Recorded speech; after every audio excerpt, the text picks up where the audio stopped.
बिस्मिल्लाहिर्रहमानिर्रहीम।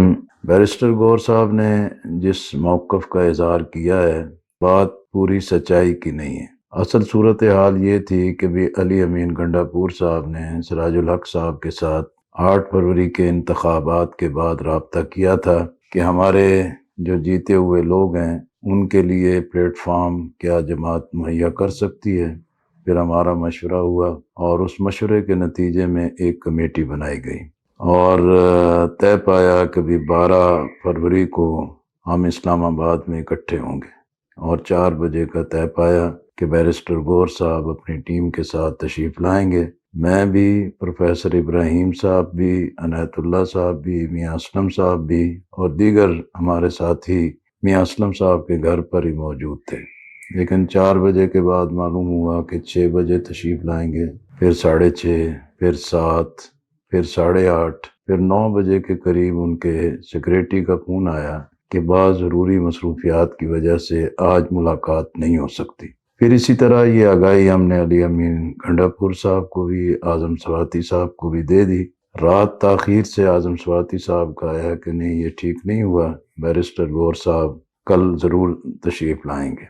मैंने उनसे कहा कि आप मुझे वक्त की आगाही दे दें ताकि मैं उसके मुताबिक मियाँ असलम साहब के घर पहुंच जाऊंगा। लेकिन मुझे कोई कंफर्मेशन ना हुई, कोई कम्युनिकेशन नहीं हुई और ना ही बैरिस्टर गौहर साहब की तरफ से मुझे 10 बजे के वक्त की इतला दी गई। लेकिन बैरिस्टर गौहर साहब 10 बजे तशरीफ़ लाए। हमारे साबिक पार्लिमानी लीडर साहबजादा तारिकुल्लाह साहब, जिन्हें आज़म स्वाति साहब ने आगाह किया था, वो भी वहाँ तशरीफ़ फरमा थे। फिर मेरी बैरिस्टर गौहर साहब के साथ टेलीफोन पर बात हुई। मैंने कहा कि मैं आधे घंटे 40 मिनट में पहुँच सकता हूँ, लेकिन उन्होंने फरमाया कि मुझे इमरान खान साहब से मुलाकात के लिए अडयाला जेल जाना है, तो उस मुलाकात के बाद फिर मैं राब्ता कर लूँगा और हम इकट्ठे होंगे। लेकिन फिर वो राब्ता ना हो सका। लेकिन इस अरसे में आमर डोगर साहब और आज़म स्वाति साहब राब्ते में रहे और बातचीत रही और इसी दौरान उन्होंने ये कहा कि भाई हम खैबर पख्तूनख्वा की हद तक ही जमात के साथ कोई मामला करेंगे। मैंने उनसे कहा कि ये आपने अपना मौक़िफ़ नया पेश किया है। जमात के पेश नज़र तो यही है कि हम पूरे मुल्क की सतह पर पीटीआई को फैसिलिटेट करना चाहते हैं और गैर मशरूत करना चाहते हैं। अब आपने एक नया मौक़िफ़ दिया है तो जमात इस पर दोबारा मुशावरत करेगी। इसी अरसे में सिराजुल हक साहब का अमारत जमात से इस्तीफ़ा आया, जिस पे मरकज़ी मजलिस शूरा का इजलास बुलाया गया। उसमें जहाँ उस चीज़ को ज़ेर बहस आना था, वहीं उसके साथ साथ मुल्क की सूरत हाल और पीटीआई के साथ इन तमाम राब्तों पर बातचीत हुई। इसलिए ये पूरा लीडरशिप के साथ इस अरसे में राब्ते रहे हैं। ना हमारे ऊपर कोई दबाव था, ना जमात इस्लामी किसी दबाव के तहत फैसला करती है और मरकज़ी मजलिस शूरा ने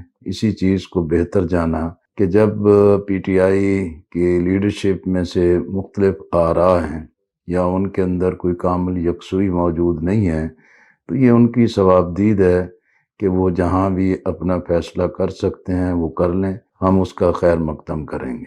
तो इसलिए ये पूरी सूरत हाल है जिसका मैंने इख्तिसार के साथ एक वजाहत कर दी है और मैं समझता हूँ कि इंशाअल्लाह बैरिस्टर गौहर साहब से मैं खुद मुलाकात भी करूँगा और हम चाहते हैं कि अपोजिशन जमातों के दरमियान राब्ते बढ़ने चाहिए, कोई गलत फहमी नहीं पैदा होनी चाहिए और ना ही कोई ऐसा रुख और रवैया अख्तियार करना चाहिए कि जिसकी वजह से एस्टैब्लिशमेंट को या अपोजिशन मुखालिफ जो कुव्वतें हैं उनको कोई फ़ायदा पहुँचे। बहुत शुक्रिया।